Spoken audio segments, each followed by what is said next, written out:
What's going on, gamers? Hexdrinker MTG coming at you with another standard deck tech and playthrough. And while looking at the thumbnail and title of this video, one might think to themselves, are we dreaming or are we memeing? Well, ¿por qué no los dos? Today we have blue-black Reanimator featuring Valgavoth-inator. This deck came across my X feed here a couple days ago from Iljan B1 of Team Trecani. Now, the main purpose of the deck is, of course, to put Valgavoth in play. However, the core of the deck might look quite familiar to some of you, and that is the core of a blue-black mid-range deck. We have all the great removal in Cut Down, Anoint with Affliction, Go for the Throat, and a very familiar blue-black mana base. Now, we've swapped out all the tempo elements for card selection in looting effects and self-mill.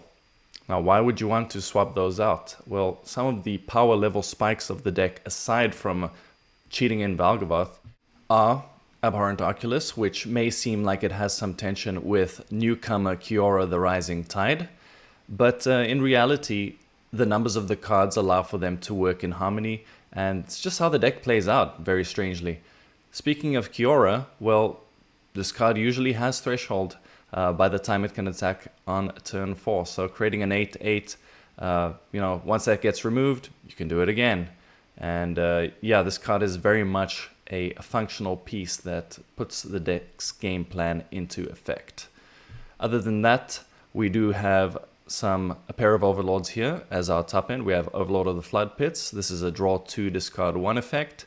And the Overlord of Balemurk, which is a self-mill for 4, and then you can return a non-avatar creature or planeswalker from your graveyard to your hand. Some other kind of higher power level cards in the deck include a Miser copy of Jace as a value piece, which you can also recur with Overlord of the Balemurk to basically finish Sunfall decks in a flurry of mill 15 times 2 or more, as well as Harvester of Misery, which can be used as a removal spell early on and then reanimated as a full sweeper as early as turn 4. Some of the other kind of glue pieces of the deck to help facilitate the graveyard plan include a copy of Valgavoth's Faithful, which can be self-milled and then recurred between Overlord of the Balemurk and itself. That's sneakily good, as it does give you a non-instant or sorcery means to reanimate Valgavoth, and of course Overlord is not able to return Zombify to your hand. Some of the other kind of glue pieces that help us in terms of selection, finding Valgavoth and then discarding it, include our 2-drop Evangel of Synthesis. It's a bit lower power level compared to some of the tier 1 standard 2-drops, but it does the trick. You can also side out a couple of these post-board once we trim on the graveyard plan. We have a Miser copy of Rona, Herald of Invasion, kind of serving the same purpose, as well as Abyssal Harvester, which can produce token copies of our creatures that have been discarded or have died in the same turn. Now, this deck does struggle a little bit with graveyard hate post game 1, so I would say it is best in best of 1, as people usually are not coming prepared packing hate. Ghost Vacuum and Rest in Peace are, permanent types, so artifact and enchantment, that we don't deal with very well as a blue-black deck. We do have access to Duress and Negate post-sideboard, but we kind of try and sidestep that hate by trimming on the Reanimate package in games 2 and 3, and kind of introducing elements of the blue-black tempo deck with a couple copies of Faerie Mastermind and 1 Enduring Curiosity. And bear in mind, if they don't draw their hate, you can still do your thing. And thankfully, thanks to our selection, we can obviously ditch cards that are now being disrupted, such as Valgavoth or Zombify, and dig to our cards that are live in the matchup. So they may have something that they've gone down a card on to include, and now we kind of bypass that with no issue whatsoever. This is also very important in matchups that are, typically not good for mid-range black decks. So let's say you get paired up versus mono white control or other Sunfall decks. Well, thanks to cards like Kiora and Overlord of the Floodpits, we can just loot away all our cut downs and anoint with afflictions that would usually be dead. Anyway, let's get into some games here. If you'd like to follow along, as always, the sideboard guide and deck list is available in the description section of the video. Let's get into it. Right, match number 1. 2 lands, good curve, we'll keep that. Dreams of Steel and Oil turn 1. Card's particularly good against us in the mid to late game, as it will also exile something from our graveyard. Okay, they have tapped black-red land and a follow-up Duress to take our Zombify. Our hand is still good and our graveyard's starting to fill up. So start with an Evangel. Gonna discard the second one. We're not about to tempo anybody out with this card. It's just there to facilitate the looting and the selection. Possibly pressure some Planeswalker and get last few points of damage in. They show us Bitter Reunion, which makes me think like a Delirium deck or maybe something graveyard related like us. Here we set up our Overlord of Floodpits pre-combat to give our Evangel +1/+0 and Menace. I choose to discard our 5th land. That makes it so that we won't be able to play Valgavoth's Faithful on 5 and activate it, but as of now we don't really have anything in the graveyard. So, and we have Undercity Sewers to set up a 5th land if we need. They show us Demonic Pact, which is really cool, but it does put a clock on us. So here we immediately surveil Valgavoth to the graveyard. That would have been great if we kept our 5th land, so really hoping to hit untapped land next turn. Unfortunately, we don't have a play here, and I don't want to expose the Faithful to their Demonic Pact's deal 4, gain 4 trigger. So we sandbag that. But since we don't have Harvester as a 5/4 on this turn, I think possibly we should have kept the untapped land instead, just to let us high roll. Plus, we could have also brought back Harvester with Faithful if we didn't hit anything else nice. So they play Sheoldred, we kill it with our Go for the Throat, and now no 5th land, unfortunately. We're going to impend a Balemurk. We do end up surveilling 2 lands, and I'm going to add this Evangel to the board to try and hit land number 5. And give our guy +1/+0. At this point we get tapped lands, so if we play that, they can just make us discard 2 cards next turn, which loses the Faithful. That is what happens. So I'm thinking if we had kept that land in hand, maybe we can draw untapped land on our turn and still be able to play activate Valgavoth's Faithful. Here they have Disturbing Mirth, so they're getting some card advantage through enchantments. And second Demonic Pact. So now there are 2 turns remaining before the lose the game trigger on the first pact. Here we're going to play a hardcast Overlord and reclaim our Faithful to set up Valgavoth next turn. But we're going to have to win next turn in order to win the game. And if they end up Harmless Suffering, we actually die. And they do. So good job to them. They put their combo together and we select lose the game. So going into game 2 now. They didn't show us very many small creatures, so something like Cut Down seems like an obvious cut. Same with Anoint with Affliction. And I'm thinking they're very focused on controlling our hand and the battlefield, so we can probably trim a Go for the Throat as well. Sheoldred was the only thing they showed us. Harvester of Misery along the same lines as Cut Down. We're going to add in the kind of blue-black tempo game plan, side into these Faerie Masterminds and the Enduring Curiosity, as well as our Disruption plan and some Negates to protect against what they're doing. Okay, on the play this time, another very nice hand. Good curve, good mix of lands and spells. Okay, we end up drawing a fast land, so we'll get that out the way.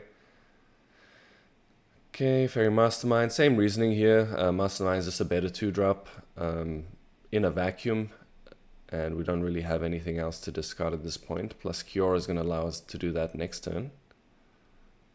We're now at 2 cards in graveyard for Kiora. They have a follow-up Hopeless Nightmare, and this makes a lot of sense given they showed us Disturbing Mirth in game 1, so that's how they're choosing to get card advantage. Kiora finds Valgavoth. So we have turn 4 Valgavoth if they don't Duress our Zombify here.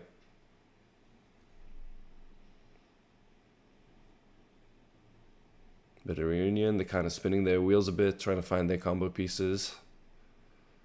Okay, Raucous Theatre is going to set up land 4 and probably Demonic Pact turn 4.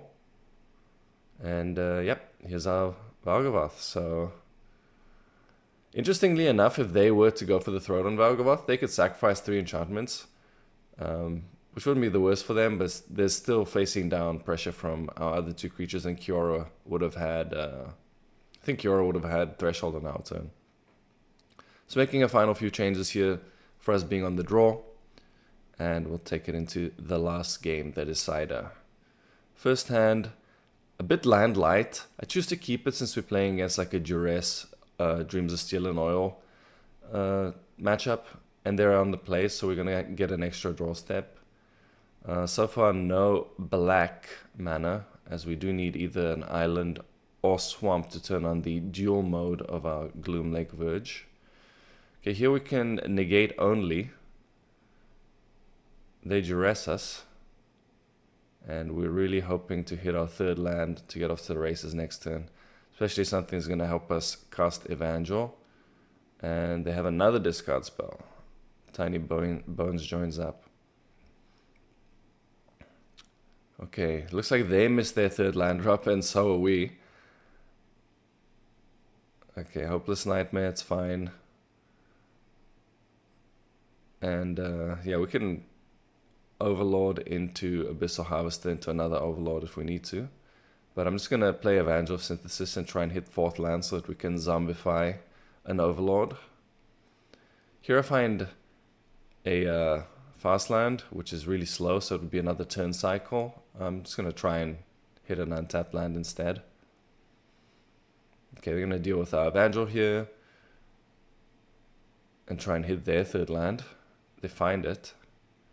And Skrybug, can you even call it that? So we have another fast land here for our 4th land. Going to set up Overlord as well. And just try and like high roll a Valgavoth nice and early in the game. But not to be. End up going with Abyssal Harvester here. I think I should have probably taken Faerie Mastermind so we can have the option of holding up that and go for the Throat. But if we draw 5th land, then we can do the same with the Harvester. Plus we're most likely just tapping out for Zombify next turn. Okay, they're looking for their 4th land, and they do find it. So now we're going to want to start putting pressure here soon, because if they set up Demonic Pact, it's a pretty fast clock.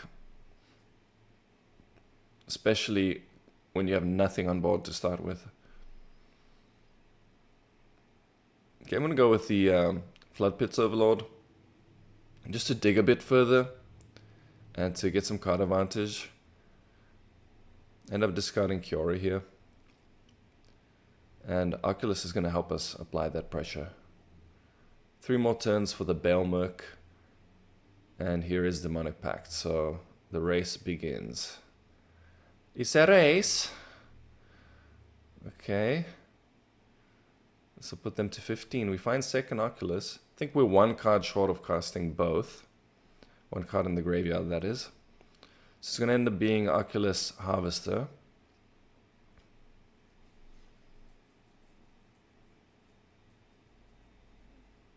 Just basically take out all the non-creature cards for the additional cost. And as you can see, I'm unable to cast the 2nd one. So we'll go with Harvester.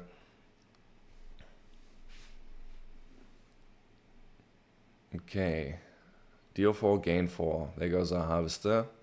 We do Manifest. They go to 19. We have 10 points of damage. 12 points of damage on our turn. 2nd Demonic Pact, so they can gain another 4 the following turn cycle. Okay, here's 12 down to 7. They'll go up to 11 on their turn, and we'll add our Oculus. We do find a Valgavoth, so the graveyard set up with that. And very importantly, Negate to protect our creatures. So I think next turn is the last turn we get. No, it's not true. We have 2 more turns. So we went from having no pressure to having a lot of pressure. The ball is very much in their court, and they're going to have only 4 cards to work with on their turn to try and stop us. Plus we have 2 manifests.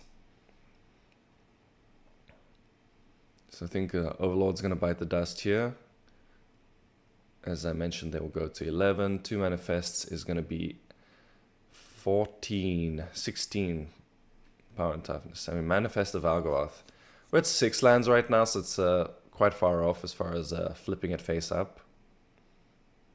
Okay, they draw 2 cards. It makes sense. We're already advantaged on board, so it doesn't make sense for them to make us discard. They're trying to draw removal.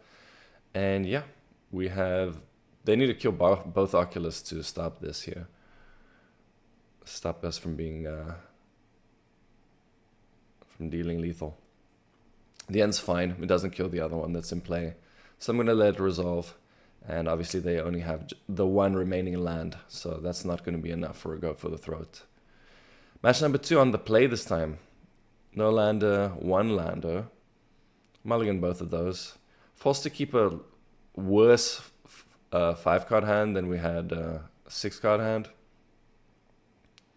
But yeah, we're just going to have to hope for runner lands and then have the Floodpits Overlord fix our draw. Okay, red-white aggro. So this is probably an Aura's deck. Not going to mess around and deal with a Hearthfire hero straight away. They have Challenger on turn 2, so a very nice opening for them. And we miss our 3rd land, so here we're just going to get back the Harvester most likely with an impending Overlord of the Balemurk. And if we can hit runner land, we can then Zombify that once we have 4 mana. So yeah, they're just off the races here. They hit a very nice untapped land off of their Valiant trigger. Get in for 4, we're at 14. And we do hit 3rd land. So here I make a very strange decision to decide to Harvester on their turn. If it were outright removal spell, that would make more sense. So maybe I had some sort of mix-up in my mind. But yeah, I end up... Basically any spell here will just give it prowess and grow it out of range. So yeah, I decided that's enough. But probably should have stayed in that game to try and draw untapped land and Zombify the Harvester the following turn. But we're going to take a lot of damage there. I think... we're at around 12, so 10 after taking 2, and then they'll deal us another 6, 7, so down to 3. Yeah, we most likely would have lost. In any case, they would have untapped with both creatures if we had cast...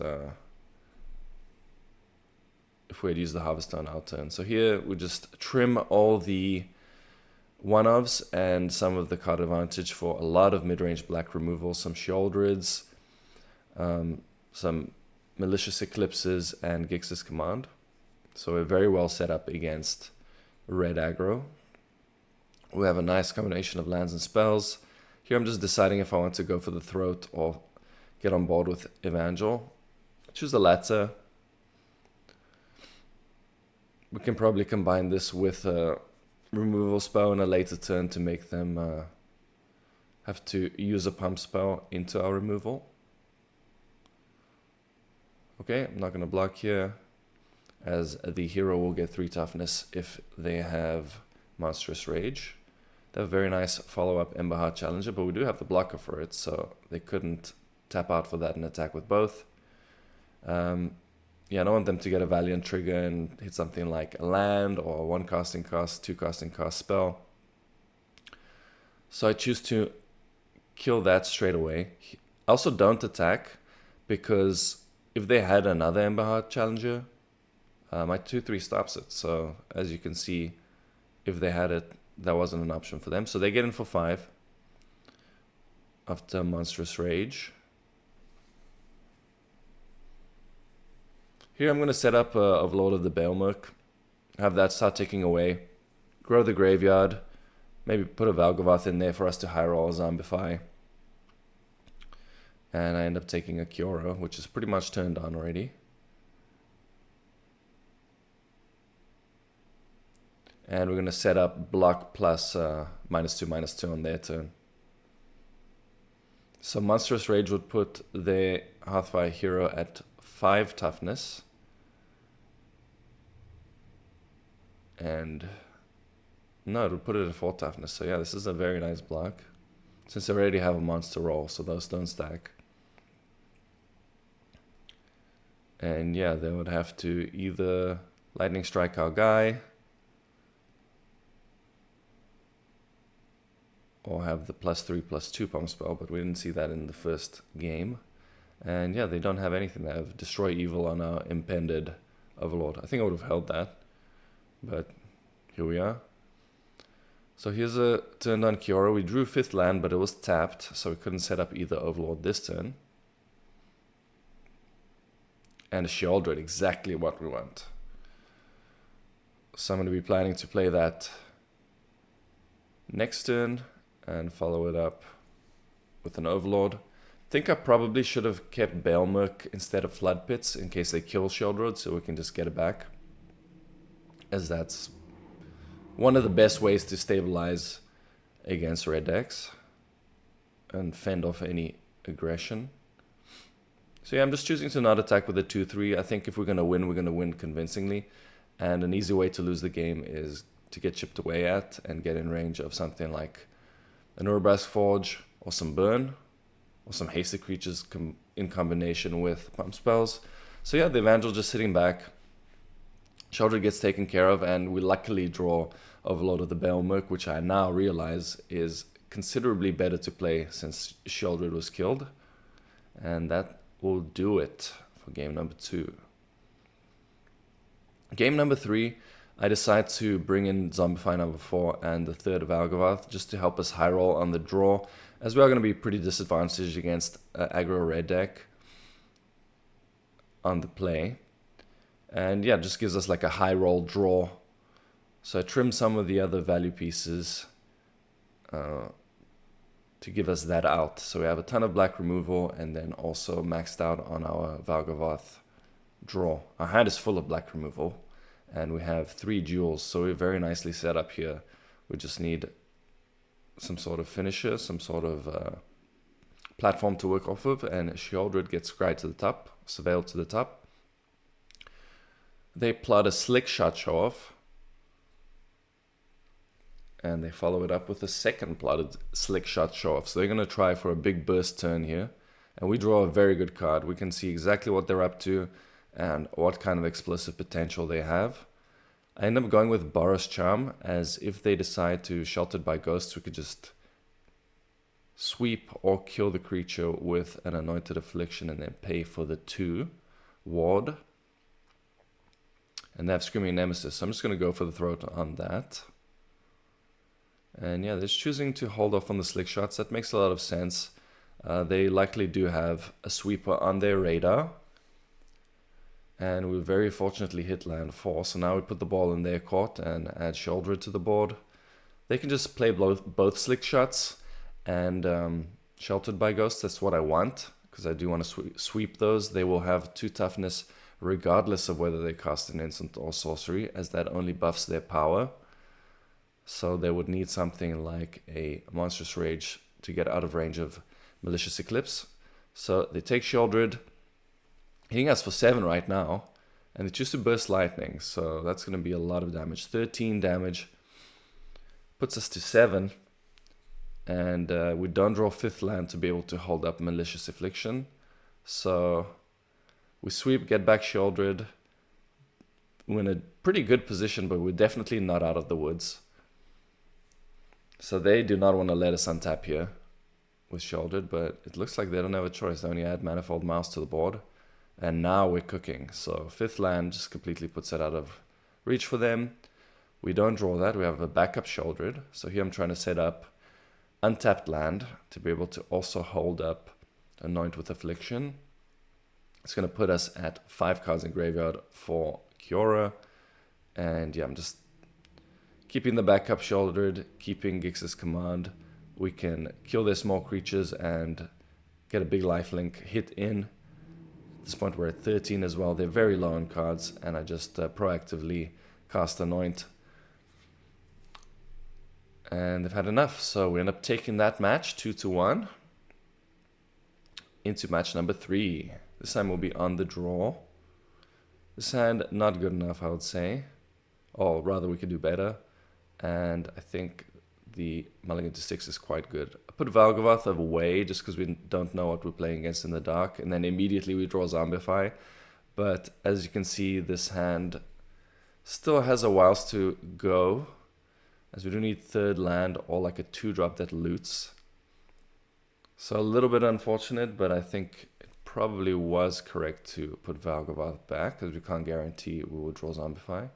Get pretty lucky to draw a third land, but unfortunately it's a tapped land, so we can't play Jace for the free action cost. They missed their second land drop, but then hit third land into Unholy Annex.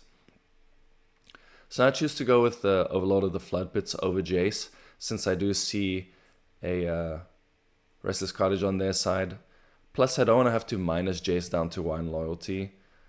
And I want to get the impending counters going on the Overlord. We miss our 4th land there, so that sucks. They have Sentinel of the Nameless City into miss their 4th land, so at least we're seeing eye to eye on that gentleman's agreement to not play 4th land. Here I have 2nd Overlord of the Floodpits. We do find our 4th land, but very clunky start from both players. We both have our like value engine set up, so to speak. Theirs is a bit more imposing, but yeah, they're still having to jump through hoops here to hit 5th land. So they play Llanowar Elves, activate map, find Forest of the top, hit us for 3, and draw another card. Going to hand size, so losing a little bit of value there. Once again, we don't naturally draw 5th land. We are playing 23, so that does make some sense. A little bit low of a land count for a mid-range deck, but with so much kind of looting, that makes up for it. Kiora comes in, immediately gets cut down. We find 5th land. It's a tap land. Bit unfortunate. We would have loved to go for the throat here on the Sentinel. I think I probably would add a 24th land to this deck. I think most mid-range decks play 25, 26 lands. So we would still be under that number, even with the amount of looting we have. So yeah, they hit us for 4, create a map, make a 6/6. We would have loved 6 land here to be able to combine, go for the throat with Zombify. But I'm just going to hold up double Zombify and have our first Overlord come off of an impending. They have 7 cards on their turn, so no doubt it dies. It does. Beginning of combat, I'm going to kill the Sentinel now. I should let them go to combat after that, but I choose not to. I kill the demon at the beginning of combat, and this allows them to activate Cottage. As we are at 9 and it's looking like they want to pressure us. I actually don't mind this. I prefer this to them adding to the board, but I guess we may have looted a Zombify way early or something, so they're conscious of that as well, possibly, and choose to attack and exile our Oculus. I do Zombify now, and we're gonna go into their turn with 2 Overlords of the Floodpits. Only have to discard 1 card here, buddy. So I go with the Darkslick Shores, and 4th Go for the Throat is exactly what the doctor ordered. It's going to help us remove any of their pressure for likely less than what they spent adding it to the board. Here we see a Scavenging Ooze, very powerful against us. And that's going to get 4 cards, which is really annoying. We're going to be forced to go for the throat on that, and then our graveyard's not going to have any action for our Zombify. I'm not sure why I do this before killing Ooze. Maybe because I want to kindly give them more cards, I'm not sure.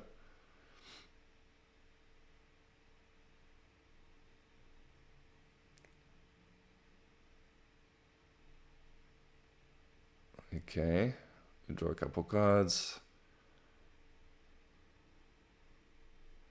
And once again, I don't realize I only need to discard 1, so I do end up discarding 1 there. They don't have removal, somehow, after drawing probably a third of their deck at this point. So the Overlord connects. And yeah, we pass back to them with double Go for the Throat once again. So here on end step, after they're done exiling, I'm going to go for the Throat on the Ooze. And then we do have the Go for the Throat for the Cottage. So it's very close. There's a lot of tension. They have tons of mana, tons of cards. Our board is a little bit better right now, but they're still also drawing cards off of Chamber, so not by much. Plus they have food to put them at 14. I don't want to give them second food here, so we kill it at the beginning of combat. And yeah, next turn I'm probably going to Balemurk, try and high roll a Valgavoth, because I do feel quite far behind. Attack first, just to get a sense of what our options are. Get as much information as possible before committing to the Balemurk play. So here I can Balemurk plus Impender Balemurk. I'm going to start with the Impender Balemurk to try and hit that kind of high roll play that I spoke about.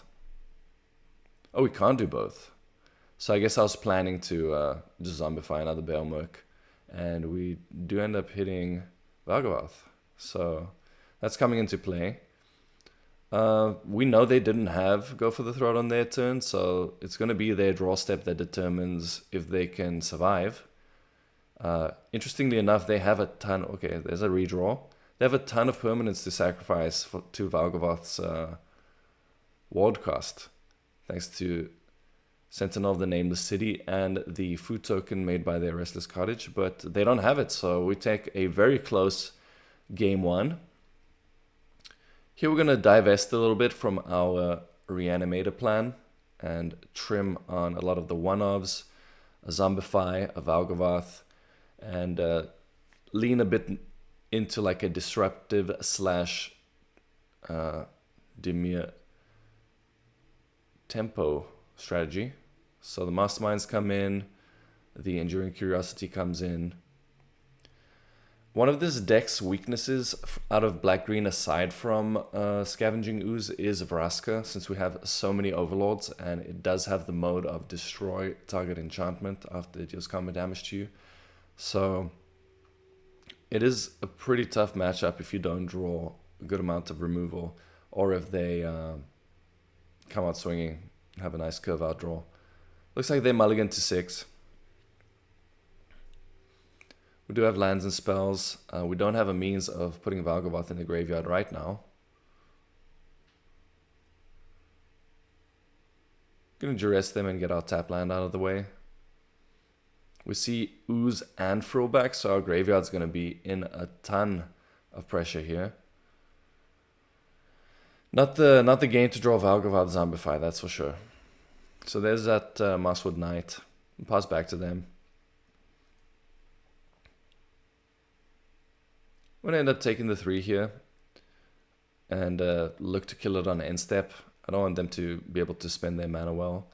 And since there's no creature in any graveyard, I'm hoping that they'd run out Ooze and I can kill that, snipe it. But they end up having second Knight. So they're applying pressure and curving out. It's really annoying. Here I'm just going to look to Zombify this Harvester and try and flip the script on them. They've already taken 4 damage off their Knights. I really think that's probably the only avenue for us to win, is to somehow cheese them with Menace. So now they went from having 2 3/2s in play to no 3/2s, and we have a 5/4 Menace. So they need to decide, do they want to recoup these guys and get some value, or add to the board? And it looks like they're going to spin their wheels, take 2 more, go to 14. I'm not sure that was the best play. We're going to put them to 9, and we get to hold up Faerie Mastermind cut down, or we can go for the Overlord and try hit untap land for the Mastermind, which I think is the correct play, as we can also cut down if we miss on the land. We do miss, pitch Valgavoth, and now we have Floodpits coming in 3 more turns.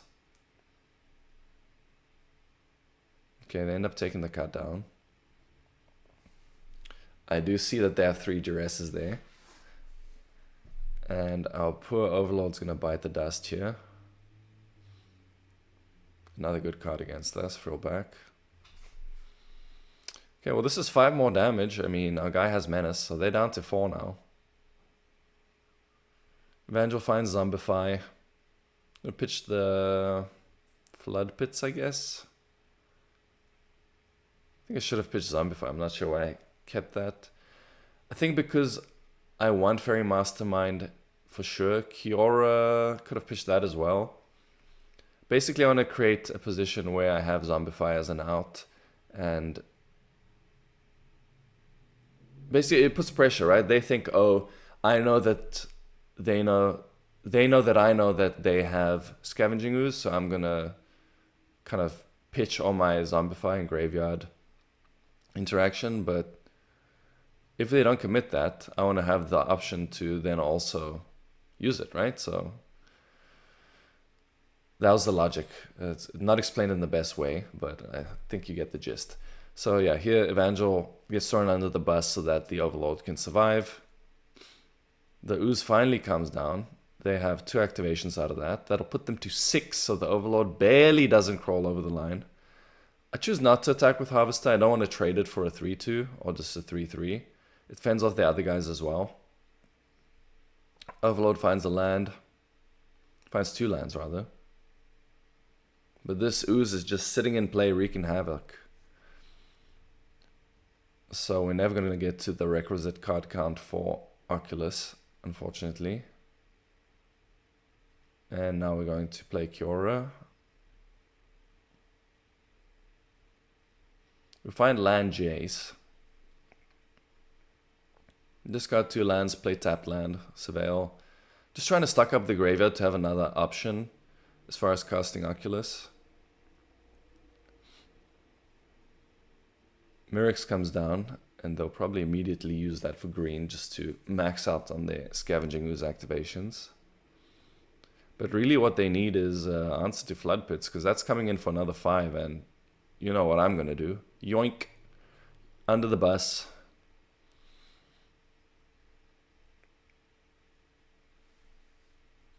Yeah, they're desperately digging.